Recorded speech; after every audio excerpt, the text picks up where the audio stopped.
Praise god అండి. Gospel son YouTube channel ద్వారా దేవుని వాక్యాన్ని వింటున్న మీరు ఆత్మీయంగా బలపడుతున్నారని నేను నమ్ముచున్నాను. Please like, share and subscribe to the gospel son YouTube channel.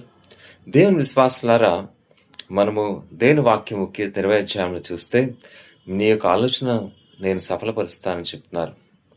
మన ఆలోచన దేవుడు సఫలపరుస్తానని చెప్తున్నారు. అంటే ఎలాగ సఫలపరుస్తారు? మొట్టమొదటిగా మనం దేవునికి ప్రార్థన చేయాలి కదా. ప్రార్థన చేస్తేనే మన ఆలోచనలు దేవునికి తెలుస్తాయి కదా.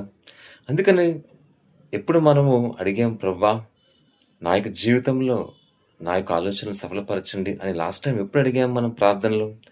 When was the last time that we prayed to God and asked him regarding our thoughts and our supplications to God? అందుకని మనస్ఫూర్తిగా మనం విశ్వాసంతో హృదయం తెరిచి ప్రార్థన చేసినప్పుడు, ఉదయం లేచిన తర్వాత మన ఇంటి ద్వారాన్ని తెరిచినప్పుడు వెలుగలాగా మన యొక్క గృహంలోనికి వస్తుందో, in the same way the light enters in to our heart and makes our heart vibrant with the power of the word of God. కాబట్టి మనస్ఫూర్తిగా విశ్వాసంతో దేవునికి మొర్రపెట్టినప్పుడు అండి దేవుడు మన ఆలోచనలు సఫలపరుస్తారు.